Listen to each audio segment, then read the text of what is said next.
Qual é o propósito e o tema desta minha palestra de hoje? Eu gostaria que essa palestra fosse algo espiritualmente muito prático para nós todos que somos católicos, aqui no nosso Brasil. Ela pretende ser uma espécie de análise da situação. Se nós fôssemos usar uma comparação com um médico, né, diríamos que nós vamos fazer alguns exames, tirar o diagnóstico e depois ver a solução, a terapia, o remédio para isso tudo. Então eu gostaria que tudo isso fosse muito prático, né? Que a gente não ficasse só na teoria, mas não tivéssemos medo de colocar a mão na massa, de, né, sujar, digamos assim, as nossas mãos com a realidade tal qual ela é. Muito bem. O que está acontecendo na Igreja do Brasil, e eu devo dizer, desde já, na Igreja do mundo, né?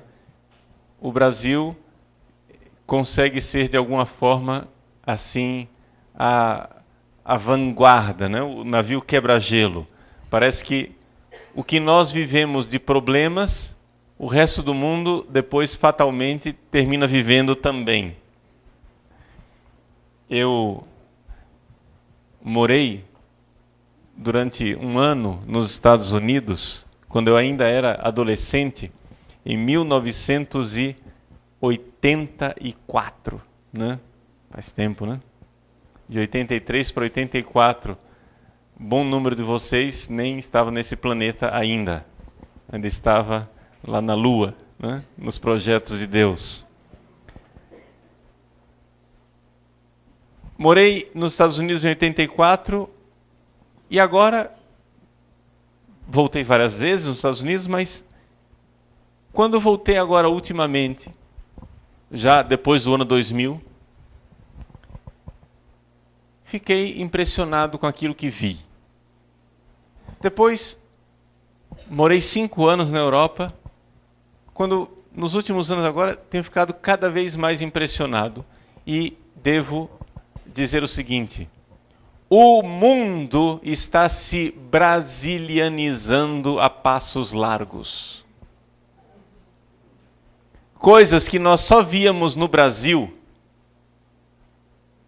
há 30 anos atrás, hoje nós vemos no mundo inteiro. Eu, circulando nas ruas da Europa e nos Estados Unidos, vejo mulheres vestidas, ou despidas, se deveria dizer de forma mais concreta, de uma forma que só se via no Brasil antigamente. Agora, pelas ruas da Europa, dos Estados Unidos, o mundo ficou brasileiro. E por isso ficou mais feio. Porque o nosso país, infelizmente, parece ser o laboratório das coisas ruins. Entende? Primeiro eles testam aqui. Quando dá certo, ou melhor, quando dá errado, eles dizem, é isso mesmo, vamos fazer nos outros lugares. E qual é a situação nossa? Em primeiro lugar, é importante darmos nome aos bois desde o início. Nos recorda São Paulo aos Efésios. Não é contra a carne, nem contra o sangue, mas contra os espíritos malignos dispersos nos ares, que é a nossa batalha. Então, se nós começarmos a nos equivocar com relação ao nosso inimigo, depois vamos errar claramente na forma de combater. Vejam, nós estamos vivendo uma batalha espiritual. O mundo vive uma batalha espiritual. Alguns de vocês talvez assistiram no meu site não é? Algumas palestras e aulas sobre marxismo cultural, sobre guerra cultural, etc, etc. Quando nós falamos de marxismo cultural, a palavra cultural, quando nós falamos de guerra cultural, a palavra cultural é uma forma, digamos assim, secular de dizer espiritual. Cultura é o mundo do espírito. Os animais não têm cultura. Não há cultura das formigas, nem dos gafanhotos, nem dos cachorros e nem das vacas. Não existe cultura de nada disso porque eles não têm alma.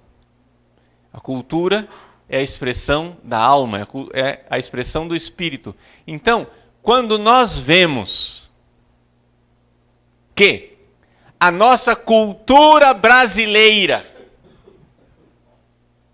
está sendo globalizada, nós estamos dizendo que a nossa atitude espiritual, o jeito, a forma espiritual de os brasileiros serem, está sendo adotada pelo resto do mundo.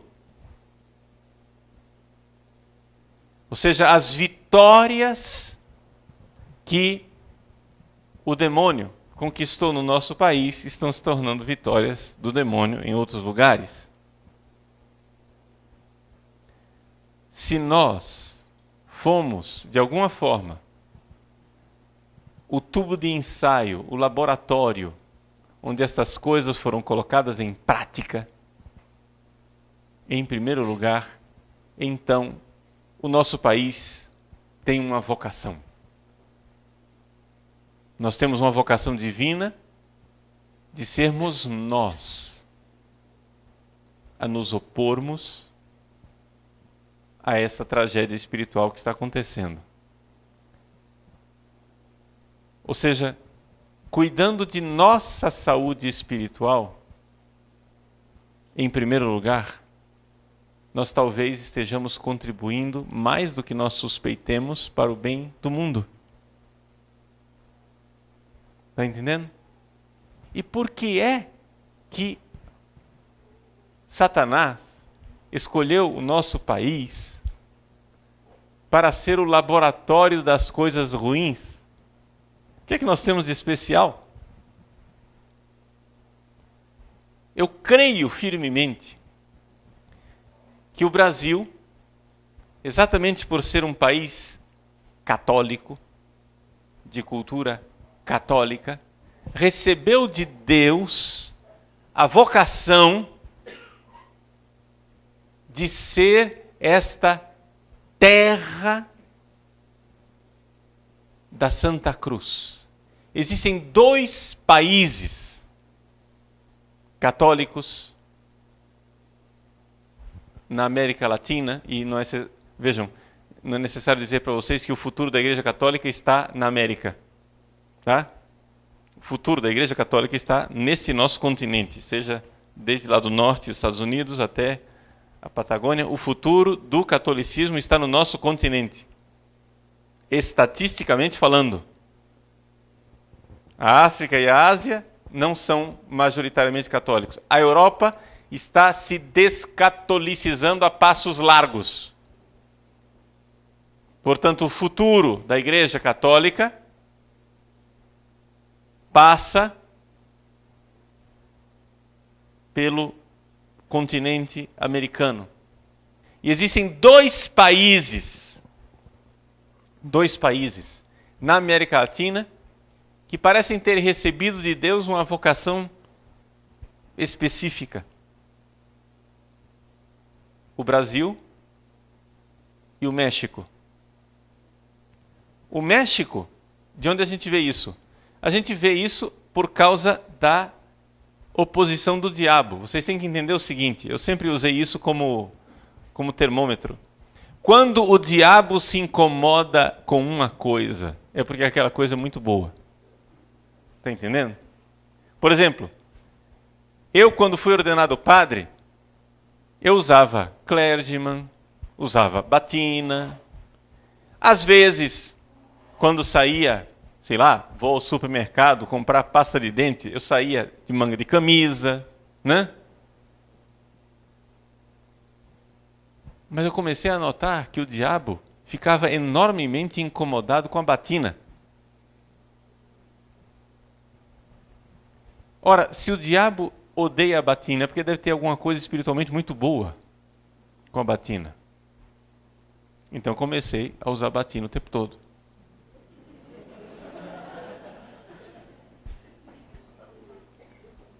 É assim que é.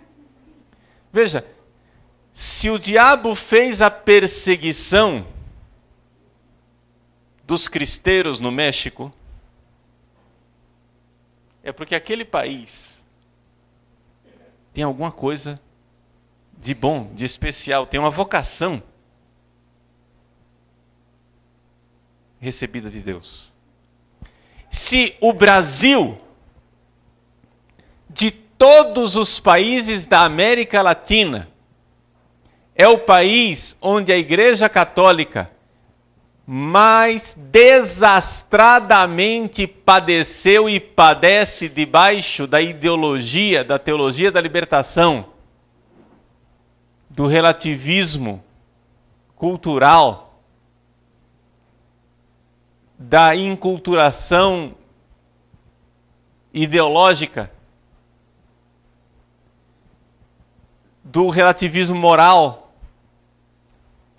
Se de todos os países da América Latina, o continente católico da América Latina, o Brasil é aquele no qual a igreja padece mais a perseguição do diabo, é porque o nosso país tem uma vocação especialíssima diante de Deus. Um terceiro país no qual eu reconheço uma vocação especialíssima de Deus é os Estados Unidos da América. Eu falei dos dois da América Latina. Os Estados Unidos não é América Latina. Mas pouca gente sabe, e quem não sabe, deixa eu comunicar para vocês. Né? Pouca gente sabe, não. Muita gente sabe, mas alguns de vocês talvez não saibam. A Igreja dos Estados Unidos, a Igreja Americana, é uma das porções da Igreja Católica que mais nos enche de esperanças. Porque a Igreja Católica nos Estados Unidos tem um movimento articulado, sólido, de resistência à revolução que está acontecendo dentro da igreja. Ou seja, a igreja nos Estados Unidos da América tem um movimento conservador sólido e tem alguns bispos muito bons, tem numerosos padres também muito bons, vocações numerosas e um movimento leigo, consistente, articulado e organizado. Vejo nisso também aí uma vocação divina. Mas eu vejo então que o nosso país tem uma vocação divina, que o demônio está tentando atrapalhar. Mas isso deve nos alertar. E isso deve nos despertar. Recordo também que o nosso país é o único país de língua portuguesa aqui, nesse lado do Atlântico, e que é um país unitário. Por que Deus, na sua providência, quis que o Brasil fosse uno e único, enquanto todos os outros países da América Latina se fragmentaram em pequenas repúblicas? Por que o Brasil permaneceu sendo essa realidade, esse bloco unitário?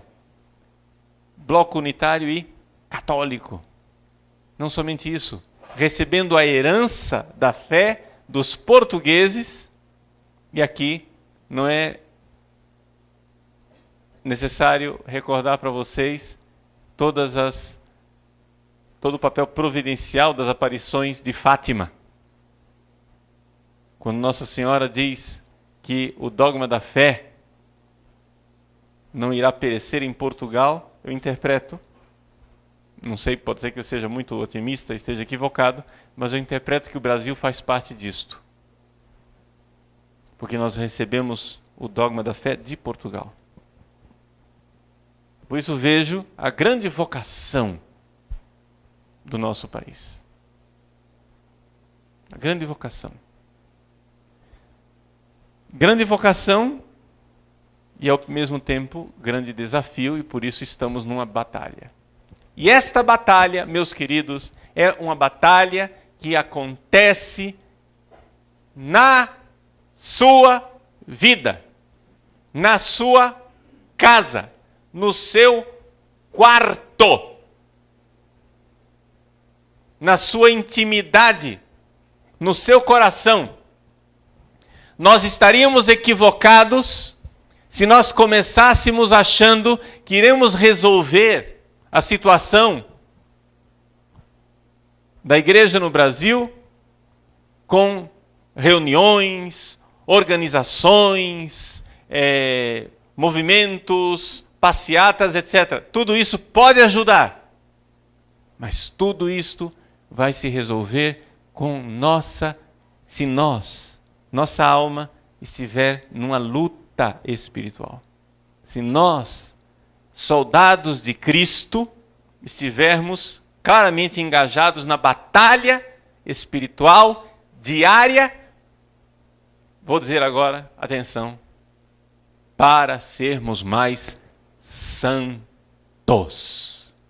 E aqui está a chaga, aqui está a miséria.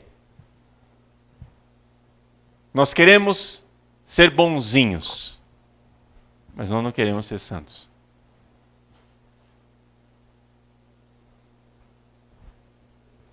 Estou dizendo isso, colocando a carapuça em mim, em primeiro lugar. Nós não queremos ser santos. Nós queremos ser salvos, mas nós não queremos ser santos. Existe uma diferença muito séria entre ser salvo e ser santo. E o que irá mudar o rumo da Igreja do Brasil e do mundo é a santidade. A solução para a batalha espiritual, a guerra espiritual que nós vivemos é a santidade. Santidade. Essa é a arma. E é dentro desta realidade, como atalho para a santidade, que entra a consagração à Nossa Senhora. Mas vamos deixar essas cenas para os próximos capítulos, a consagração à Nossa Senhora. Mas já estou acenando, porque você enxergar onde é que eu vou querer chegar. Meus queridos, estamos numa batalha espiritual. E a batalha espiritual que nós vivemos é uma batalha em que o demônio colocou em nós uma preguiça vocacional. Não sei se você entende o que quer dizer a palavra preguiça vocacional. Nós somos chamados a ser santos. E o diabo diz assim, não, mas não precisa tanto, né? Quem é casado aqui, o marido e as esposas, por favor, levanta a mão. Muito bem. Você chega e diz assim, ela chega e diz, escuta, você não me dá mais carinho, você não me beija, não me abraça, você só me trata com secura, não olha para mim, não faz nada disso. Aí você chega e diz, não, meu bem, mas o importante é que eu não estou indo com nenhuma outra mulher. Compreende que isso não sustenta casamento? E nós queremos sustentar o nosso cristianismo, nosso seguimento de Jesus Cristo, dizendo, mas o importante é que eu não estou cometendo pecados mortais.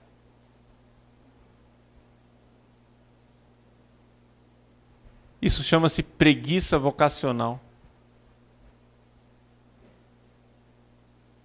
Nós precisamos ser santos. E deixa eu dizer, desgraçadamente não o somos. Porque nós também estamos perdendo a noção do que é ser santo.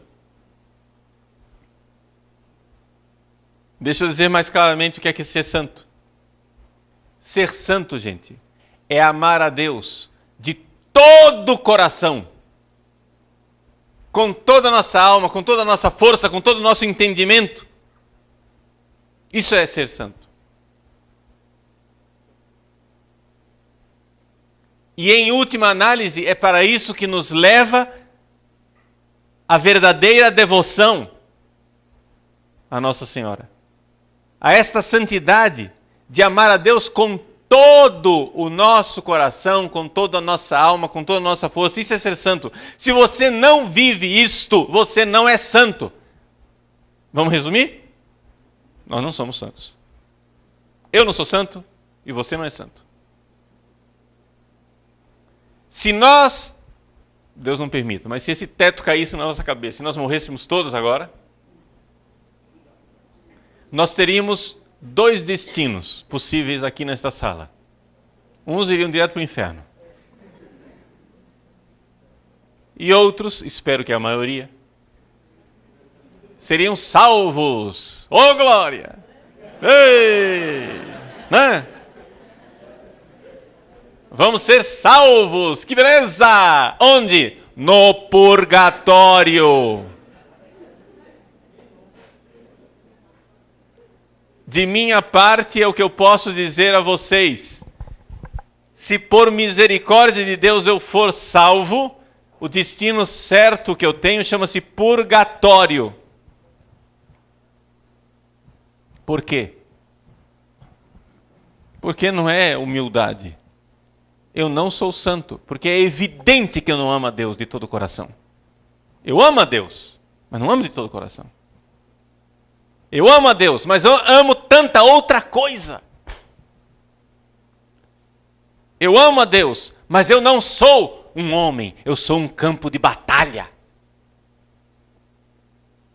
Eu sou um campo de batalha. Então, gente, de nada adianta nós irmos contra os Leonardo Boffes, nós irmos contra os freis betos, nós irmos contra os radicais da teologia da libertação, nós irmos contra todo tipo de arruaça, nós irmos contra os alunos ensandecidos da PUC de São Paulo fazendo vídeos para decapitar o Papa. Não adianta nada nós irmos contra todo tipo de maluquice e esquecermos que a batalha mais cruenta, mais terrível, se trava no nosso próprio coração.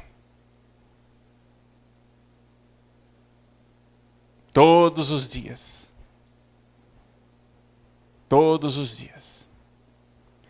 E então, se este é o diagnóstico, se esta é a nossa miséria básica e fundamental, se a nossa miséria básica, a miséria básica e fundamental do nosso país é que nós não queremos ser santos. O brasileiro sofre de preguiça vocacional. Se esta é a nossa miséria básica, nós precisamos então trabalhar para resolver essa miséria.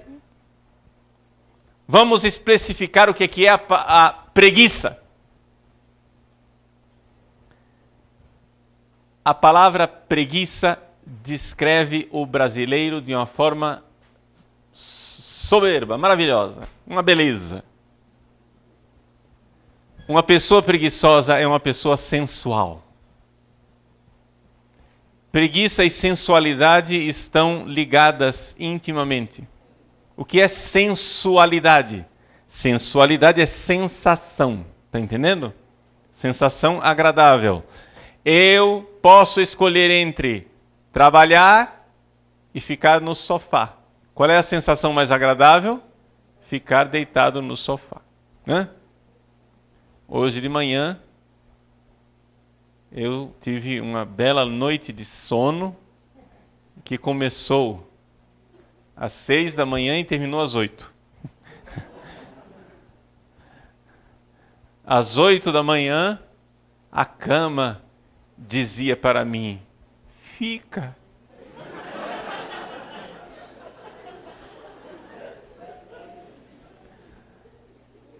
Vai não.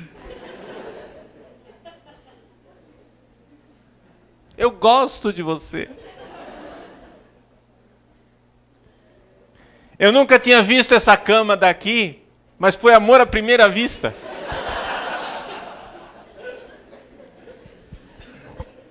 Uma sensação agradável. Um preguiçoso é alguém que faz escolhas sensuais. É gostoso dormir, eu durmo. Se você tiver que escolher entre, sei lá, fazer jejum ou ir ao McDonald's, qual é a sensação mais agradável? Se você tiver que escolher entre usar manga de camisa e usar batina, qual é a sensação mais agradável? Você faz escolhas. A palavra é só brincadeira, tá? Você faz escolhas sensacionais. Tá entendendo? Você faz escolhas sensuais a vida inteira. E porque faz escolhas sensuais, não é um acaso que o povo da América Latina e o Brasil encontre muito na sua cultura a realidade da preguiça e da sensualidade. Vocês podem ver. Isso padece o Brasil inteiro, mas algumas cidades, não vou mencionar. Alguns estados ou algumas cidades, não adianta me torturar. Eu não vou falar o nome.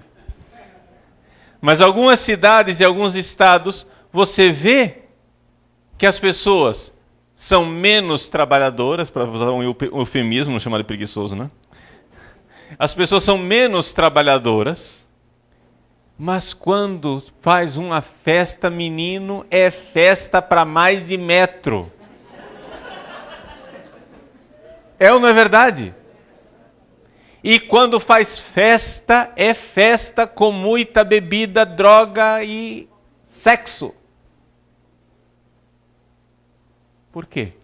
Porque a preguiça está ligada com a sensualidade em casamento indissolúvel. Uma pessoa preguiçosa é uma pessoa sensual. O nosso país, este é o diagnóstico, essa é a análise de conjuntura da igreja brasileira. O nosso país precisa de santos. Vergonha, vergonha imensa. Não somos santos. Precisamos sê-lo. E nós perdemos tanto a noção do que é ser santo, que nós achamos que nós já somos santos. Quem de nós já não foi invadido pela tentação soberba de dizer, não, mas eu até estou ficando santinho. É ou não é? Por quê? Por causa dos termos de comparação. Qual é o seu termo de comparação? Se o seu termo de comparação são os apóstatas, hereges, adúlteros, drogados, criminosos, corruptos, ladrões e assassinos, se esse é o seu termo de comparação, você realmente está bem.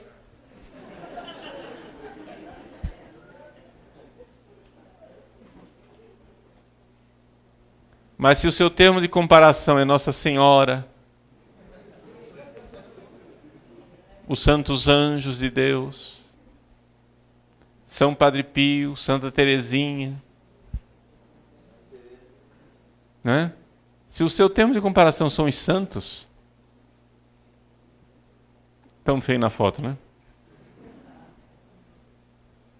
Tá ruim, né? Gente, é um negócio, você faz um jejunzinho, reza um pouquinho de joelhos, entendeu? Usa um pouquinho silício, aplica a disciplina um pouquinho, você já se acha um mártir da caminhada. É um negócio assim, o sujeito já se acha. Imagina, eu deixei. Olha só. Eu não tomo refrigerante desde 1997. e deixei por razões espirituais. Porque eu gosto de refrigerante. Por que o senhor não abandonou a cerveja? Porque eu odeio cerveja. Que negócio fede. É horrível. Para mim não é penitência nenhuma deixar de tomar cerveja. A penitência é tomar cerveja. Se um dia você me vir tomando cerveja, o Padre Paulo está em penitência.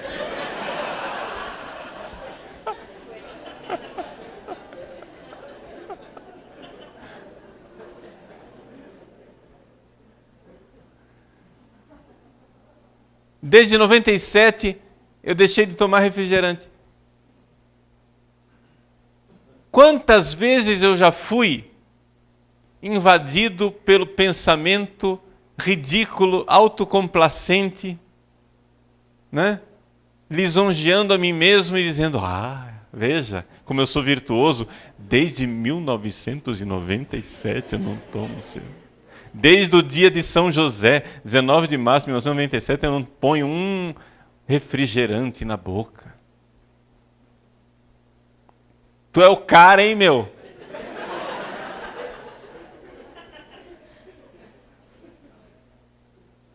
Nós somos ridículos.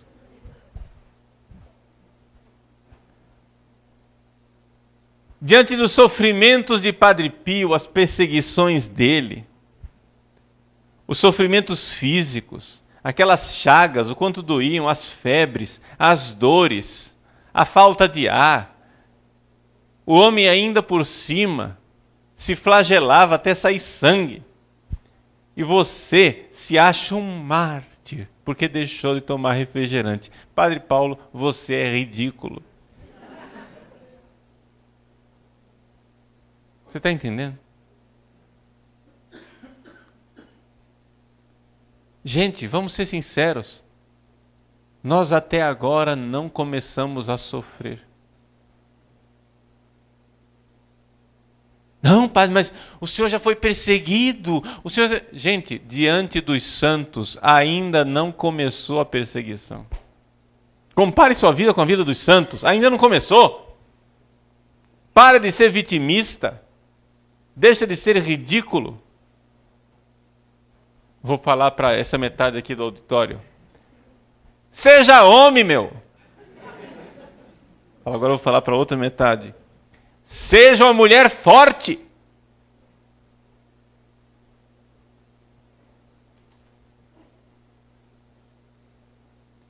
Nós precisamos sair da preguiça vocacional. Nós somos chamados a ser santos.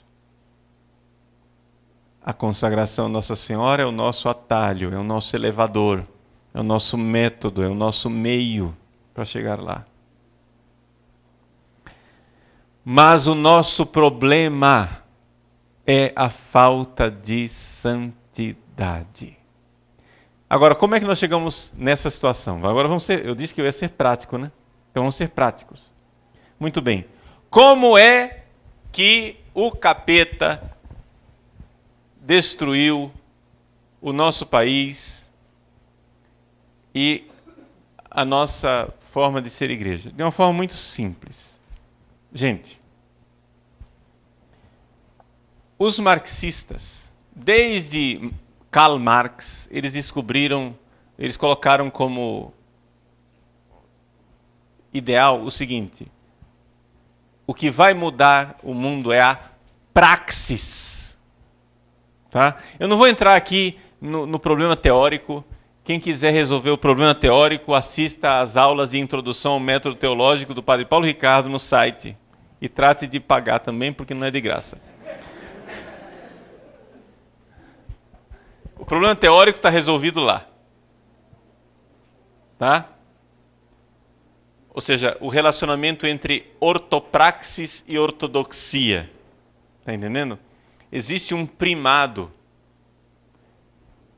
A doutrina católica correta, a doutrina correta, a ortodoxia é muito mais importante. Não é? A doutrina, a retidão doutrinal.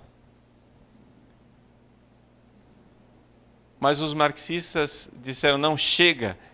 o próprio Freud disse, chega de explicar a realidade. Até agora os filósofos explicaram a realidade, vamos transformá-la. É a praxis. E isso foi feito dentro da teologia da libertação. O primado da praxis marxista foi feito dentro da teologia da libertação, em que foi colocado, foi proclamado que o importante agora não é a ortodoxia. Então nada de ano da fé, Papa Bento XVI. Esquece. Nada de ano da fé, nada de estudar catecismo, nada de querer doutrinar as pessoas. Nós temos que mudar o mundo pela praxis. E o que acontece? O que acontece é que eles não têm razão, mas eles têm razões. Existe um primado. O primado, de fato, a maior importância é a doutrina, a reta fé. Porém, se você quiser transformar a realidade, de fato você tem que começar pela praxis. Deixa eu explicar para vocês. Qualquer um que tenha tido contato com a transformação lenta e gradual de seminaristas que entraram no seminário com uma fé reta, com vontade de ser santo, com vontade de servir a Deus, e depois, ladeira abaixo, terminaram padres terríveis. Acho que todos nós, infelizmente, conhecemos algum capítulo, né? Ou vários capítulos de gente assim. Gente que entrou no seminário, que eram fiéis católicos maravilhosos, pessoas retas, pessoas santas que entraram no seminário para se perverter. Todo mundo mais ou menos conhece essa história. Como que acontece isso? Tudo acontece na prática.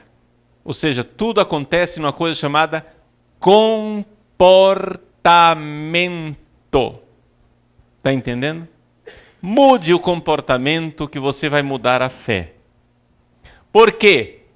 Santo Tomás de Aquino. Quem não vive o que crê, termina crendo o que vive. Está entendendo? Quem não vive o que crê, termina crendo o que vive. Então, como é que se muda a cabeça de um católico? Não é só seminarista que funciona, isso funciona em todos os lugares. Estou falando de seminarista porque o seminário é um laboratório onde as coisas acontecem de forma mais intensa. O seminarista entra no seminário e ele vai à capela adorar o Santíssimo Sacramento. E alguém começa a pegar no pé dele. Para com isso, você é muito piegas. Você está deixando a comunidade de lado para ir lá rezar sozinho na capela. Aí o menino já não vai fazer adoração. Aí ele vai à missa. Na missa ele quer receber a comunhão na boca. Não, mas você para com isso, rapaz. Deixa de ser escrupuloso. O Vaticano II já mudou tudo. Agora vamos receber a comunhão na mão. Olha só que beleza. E aí ele vai comunhão na mão. Daqui a pouco, as liturgias enculturadas, etc e tal, a comunidade festiva, não é? Isto eu não é de ouvir falar. Isto eu vivi. Começa a Santa Missa. A Santa Missa celebrada numa mesinha de centro, com poltronas ao redor e todo mundo sentado ali ao redor da mesinha de centro. Aí, lá pelas tantas, vem a homilia. Na homilia vem a partilha. E cada um começa a falar. Lá pelas tantas, toca o sino, porque acabou o horário da missa. Ah, não deu tempo de celebrar a missa, mas nós já comungamos uns aos outros.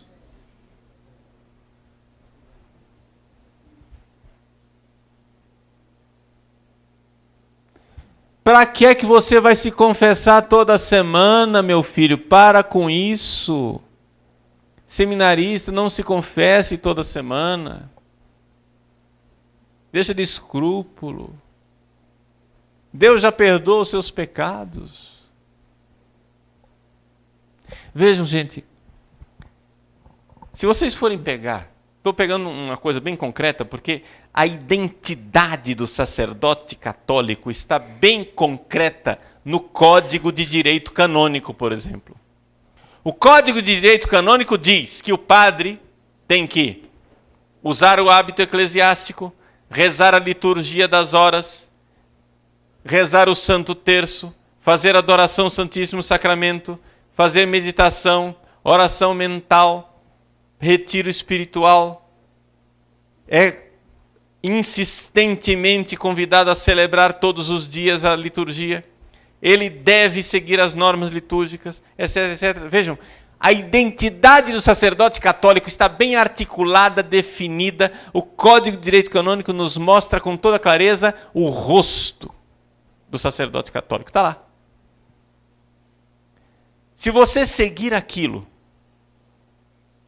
não basta só as práticas externas, tá? Se você quer ser santo, tem todo o coração querendo, né, servir a Deus, toda mudança interior. Mas se, além de querer ser santo, você ainda segue aquelas práticas com fidelidade, práticas essas que foram seguidas por santos sacerdotes ao longo dos séculos, você permanecerá um padre razoável, pelo menos. Mas se você começa a mudar, se você adota a espiritualidade do não precisa, conhece a espiritualidade do não precisa? Vai usar saia. Ah, não precisa. Vai pôr um véu na cabeça. Não precisa. Vai rezar o terço de joelhos. Ah, não precisa. Vai receber a comunhão na língua de joelhos. Não precisa. É a espiritualidade do não precisa. Você começa a espiritualidade do não precisa, você vai mudando o comportamento das pessoas e o comportamento das pessoas vai mudando a fé das pessoas.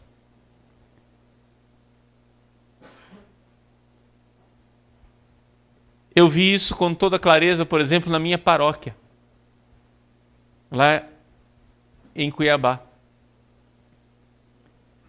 Era uma paróquia que há 20 anos estava na mão da Teologia e Libertação.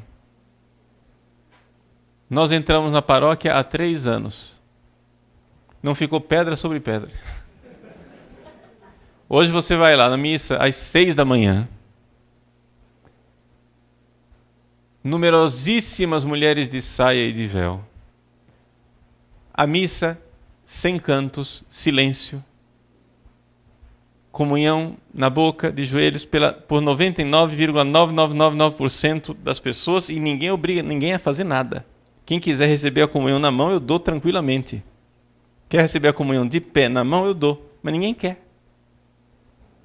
Você vê claramente a adoração ao Santíssimo Sacramento, resta do Santo Terço, devoção a Nossa Senhora, etc. e tal. Você começa a trazer de volta as práticas devocionais católicas. Você traz de volta a praxis católica, aquilo vai trazendo a fé de volta para as pessoas. As pessoas que antes recebiam a comunhão com pouco caso, as pessoas que antes não se preocupavam em confessar para comungar, agora,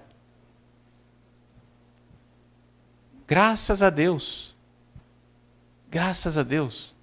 fila no confessionário, emenda de vida, mudança, mas é a prática. E esta prática, meus irmãos, esta prática nossa, nós podemos realizar já, agora. Vejam o que é que eu estou dizendo para vocês. Resumo dessa palestra minha até agora. A luta espiritual que nós estamos vivendo é uma luta que você vive no seu coração. Você é um campo de batalhas. Como é que nós vamos lutar? Você precisa entender que você não vai inventar o caminho. Esse caminho já foi trilhado por santos e santas antes de você. Nós não somos santos, mas se nós começarmos a fazer o que os santos faziam, já começamos bem. É ou não é verdade? Por isso vamos Agora não, mais tarde. Vamos falar da verdadeira devoção a Nossa Senhora. Que entra nessas, que, digamos assim, pega essas práticas e